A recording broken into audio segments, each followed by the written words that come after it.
Alright, so in this video I want to basically just go over geolocation, and also we'll add the functionality to start tracking and to get the starting position. Alright, so let's go take a look. Let's take a look at the API.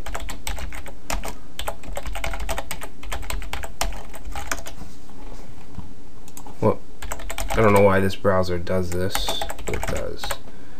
HTML5 geolocation. Okay, so a good site to go to is the W3 schools. Alright, and this just gives us an example. Alright, so basically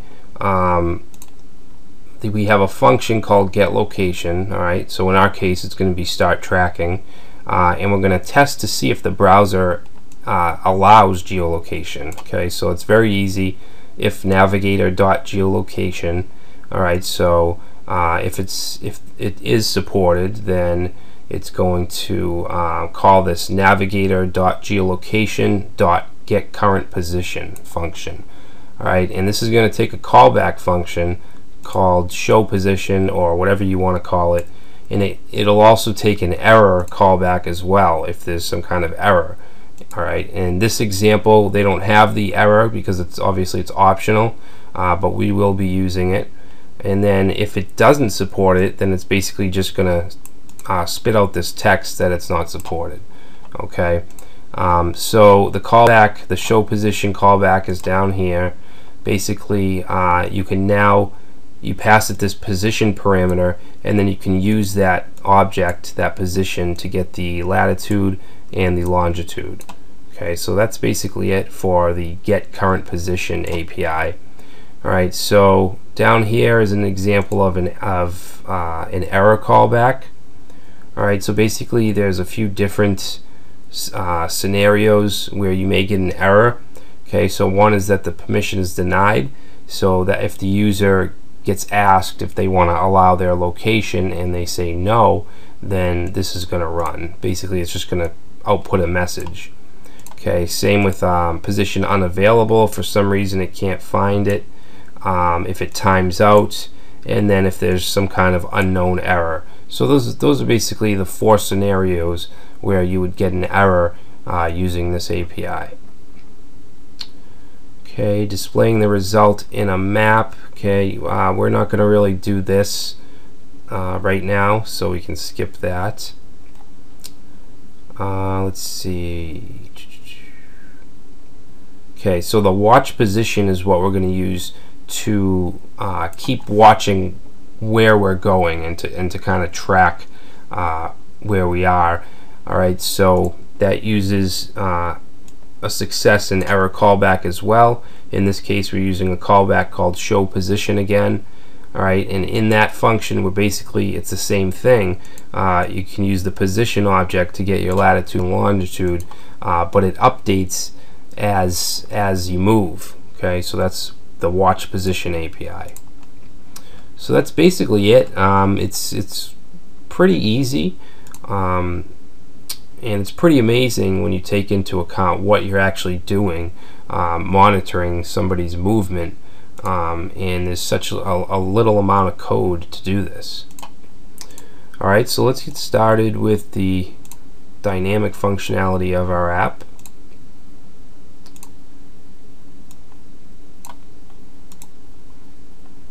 We want the not done version.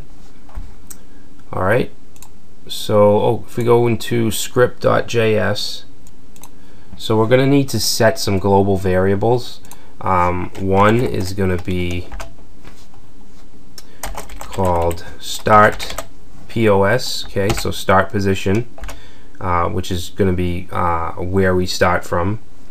And then we're going to have a watch ID, because you need to have a watch ID if you want to use the watch position API.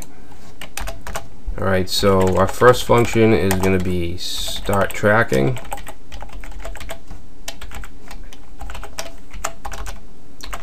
Okay, so what we're going to do here is we're going to first check and see if geolocation is supported by the browser. Alright, so we'll do a little if statement, if else. Alright, so basically we're just going to say if navigator dot geolocation. Okay, so if it's supported, we're going to do what we're going to do. If it's not, then I just want to send out an alert. Okay, so the alert, we'll just say geolocation is not supported in your browser, or by your browser would make more sense. Okay, so if it is supported, then let's take care of the buttons first. Okay, so if we click start, it's going to start this function. So we want the start tracking button to disappear, and then we want to have the stop tracking button appear. Alright, so we can do that with document.getElementById. Okay, and then the ID that we want here is start button, or start btn, and then we're going to say, we're going to use dot syntax and just say style dot display is equal to none. Alright, so I'm going to copy that. Okay, change this to stop button, and then we want to set that to display inline. Okay, so that'll make it appear. Alright, so now we want to get the position with navigator dot geolocation dot get current position. Alright, and basically we're going to have two callback functions. One's going to be show position, and then the next will be show error. Okay, and we'll create those in a little bit. Then what we want to do is we want the watch position API, and we're going to assign it to a watch ID.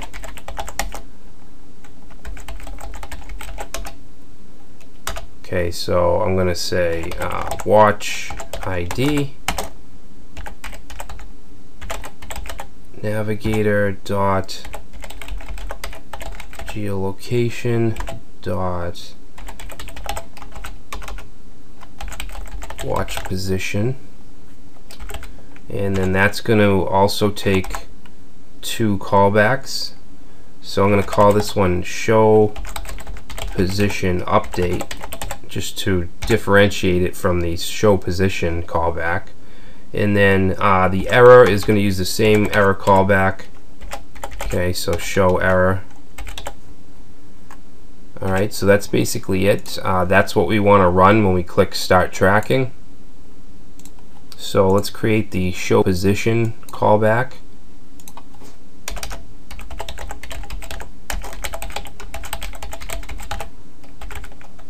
Okay, now this callback is going to take in a parameter, okay, called position, and that's what we're going to use to get the latitude and longitude. Alright, so let's say that start position, okay, the variable that we set up here, which is a global variable, is going to be equal to position, alright, which is being passed in here. And then we're going to update the HTML inside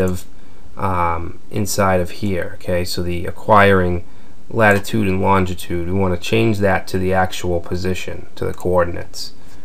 Okay, so we can use document dot get element by ID. All right, and the first one is start lat, and we're just going to set inner HTML to start position dot chords dot longitude. I'm sorry, longitude, latitude. Okay, we'll do the same thing for the longitude. And we actually have a typo here, HML. This should be HTML, obviously. Okay, so let's save this and just see what happens. We should get our starting position. Okay, which we don't. Show error is not defined, so that could be affecting it. So let's create the error callback.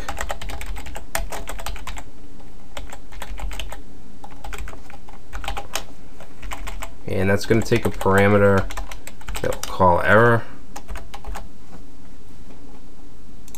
Alright, so just having this, it should allow us to get the starting position. So I'm going to save and reload and start, and now you can see that we got our starting position. So I'm going to stop here, and then in the next video we'll finish the error callback, and we'll also implement the watch position as well, which I have commented out here just because it's going to be looking for this and we don't have it yet. Alright, so I will see you in the next video.